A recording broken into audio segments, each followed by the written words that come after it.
Relax, it's just a joke, my mom said, laughing as my sister mimicked my daughter's hearing aid by cupping her ear and pretending not to hear.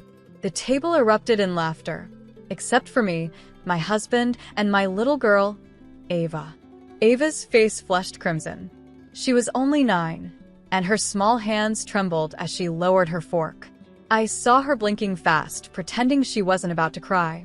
And my mother had the nerve to add, "Don't be so sensitive, it's family. She should learn to take a joke." That was the moment I felt something in me snap. But before I could speak, before I could even find words, my husband Ethan slowly pushed his chair back. The sound was soft, but it carried the weight of thunder. He stood up, calm, controlled, terrifyingly quiet. Everyone turned to him, expecting another round of awkward laughter. Instead, Ethan pointed to the door. "Out," he said simply. The laughter died instantly. "Ethan, it's family dinner," my sister stammered. He didn't raise his voice. He didn't explain. He just repeated, "Out. You mock my daughter in her own home. You lose the right to sit at her table." Even I was frozen. He wasn't angry, he was done. My mother's jaw tightened, but she stood.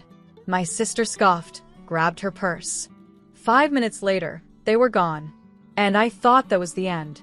It wasn't. That night, after the door closed, silence filled the house, the kind that hums with leftover pain. Ava quietly slipped into her room. Ethan followed her, knelt beside her bed, and said softly, "You never have to laugh when someone hurts you. Not even family." I stood in the hallway, hand on the wall, my throat thick with guilt. I'd stayed quiet again. It wasn't the first time my mother and sister mocked Ava. Last Christmas, they'd called her the fragile one.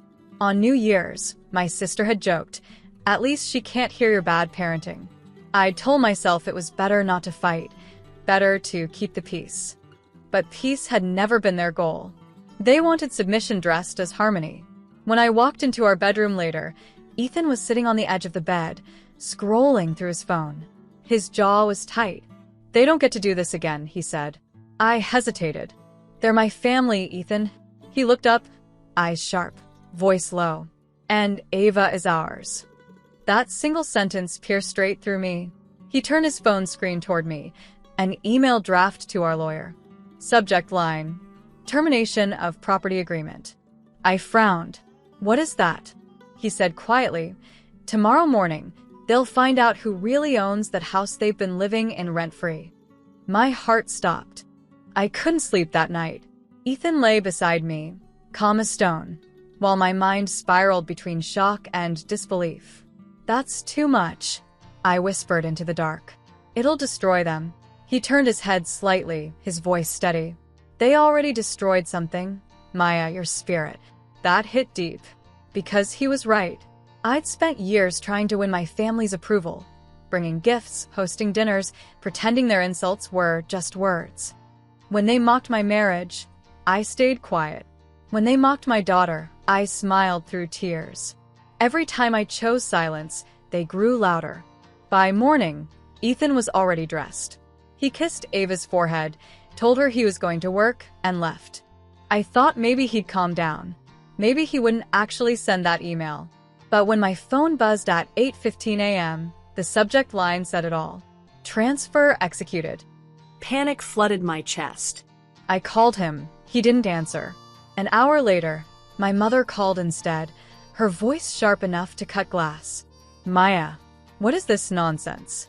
The landlord says you own this property? Is this some kind of joke?" I didn't reply. Then my sister's voice in the background, loud, panicked. "She's lying. She can't." Ethan's second email arrived while I listened to them yell. It was a single line. "Ownership transferred back to your name this morning. Let's see how funny they find that." By noon, chaos had erupted. My phone wouldn't stop buzzing, missed calls, furious texts, voicemails full of shouting. My mother's voice trembled between anger and disbelief. "Maya, you're ruining your own family. How could you let that man take our house?" Our house. The phrase made my blood boil. For 10 years, Ethan and I had quietly paid the mortgage on that house, the one my parents managed after retirement. We let them live there rent-free. It was our way of saying thank you. They never once said thank you back. And now that the papers said my name, suddenly, it was their tragedy. When Ethan came home, I stood at the kitchen counter, gripping my phone.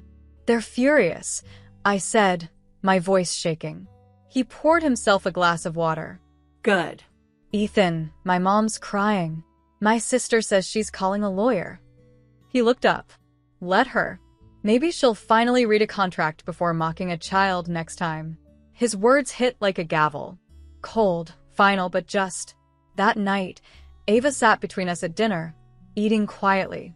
Then she said something that shattered me. "Mom, I heard Grandma say I was broken." I froze. Ethan reached across the table and held her hand. "You're not broken," he said softly. "You're stronger than all of them combined." Ava smiled for the first time in days. And I finally began to understand what real strength looked like. The next morning, there was a loud knock on the door. When I opened it, my sister, Claire, stood there, still in her silk robe, hair messy, eyes swollen from crying. "You think you're better than us now?" she snapped. "You let your husband humiliate Mom in front of everyone." I didn't flinch. "You humiliated my daughter." She scoffed. "Oh, come on, Maya. It was a joke. Kids need thicker skin." I stepped closer, my voice sharp but calm. "You don't joke about a child's disability. You just don't." Claire's eyes darted away for the first time, but pride wouldn't let her stop. "So what? You're cutting us off now? We're family." "Family doesn't make a little girl feel less than human," I said. "Family protects. And you failed." Her expression faltered. For a second, she looked almost ashamed. But then her phone buzzed. She glanced down, her color drained. "What's wrong?" I asked, even though I already knew. She looked up at me, her voice trembling. "Mom just got the letter, eviction notice. The house, it's in your name. You actually did it." I didn't smile. I didn't gloat. I just said, "Actions have consequences." She whispered, "You'll regret this." I stepped back, closing the door between us. "No, Claire," I said quietly. "For once in my life, I won't." The latch clicked. Silence. And for the first time, that silence felt like peace. That evening, my phone buzzed again. This time, it wasn't shouting. It was my father. His voice was low, almost weary. "Maya, you've made your point. Bring the house back under my name. We'll apologize to Ava, all right?" I closed my eyes. "Dad, you don't understand. It's not about the house anymore." He sighed. "You've always been too emotional. You let that husband of yours control you. Enough." My voice cut through a sentence like glass. "Ethan didn't do this. I did. I told him to." There was silence on the line. Then his tone changed, sharp, almost mocking. "You think power makes you strong? You're still that little girl desperate for approval." I smiled sadly. "Not anymore." He hung up. Later that night, I sat with Ava while Ethan washed the dishes. She leaned against me and whispered, "Mom, are Grandma and Aunt Claire still mad?" "Maybe," I said softly. "But sometimes, when people lose control of you, they call it anger." She nodded slowly, thoughtful. "I like it better when it's just us." Her words melted me. I brushed her hair back and kissed her forehead. Out the window, I could see the faint lights of the house across town, their house. The one that wasn't really theirs anymore. Ethan came to sit beside me, took my hand, and said quietly, "Tomorrow, they'll understand what peace feels like, the hard way." By morning, the whole city seemed to know. Word spread fast in our small circle that the perfect family who bragged about their lake house was being evicted from one they didn't even own. Mom's best friend texted me privately. "She's embarrassed, Maya. She's telling people you forged the deed." I didn't reply. I didn't need to.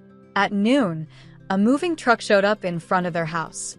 I hadn't sent it, the bank had. The new owners, a quiet retired couple, were taking possession. Mom called one last time, screaming through tears. "Maya, please. They're taking everything." What kind of daughter does this? I stared out the window, watching sunlight flicker across the walls of the home I built with my own hands, the one no one had ever helped me buy. The kind of daughter who finally grew up, I said, and ended the call. That evening, I found Ethan in the backyard, playing catch with Ava. He tossed the ball gently, smiling as she laughed. I realized I hadn't heard that laugh in months. As the sun dipped below the trees, Ethan looked at me. "You okay?" "I am," I whispered. "For the first time, I really am." He nodded toward the horizon. "They had their power for years. Now you have peace. Don't confuse the two." I smiled faintly, watching Ava run barefoot across the grass. Peace looked good on us. A week later, I drove past my parents' old house. The front porch light was off, the yard overgrown, and the air felt heavy with everything unsaid. The new couple who moved in waved politely as they watered the garden. It didn't look like their house anymore. It looked like a chapter finally closed. I parked for a minute and stared at the gate where I used to stand as a teenager, begging my mother to notice me, to say she was proud. She never did. And now, I didn't need her to. Back home, Ethan was brewing coffee. Ava was at the table sketching flowers, her hearing aid gleaming softly under the light. She looked up, smiling. "Mom, can we bake cookies for my class tomorrow?" Her words, so normal and innocent, almost made me cry, because that was what peace sounded like, small, ordinary joy.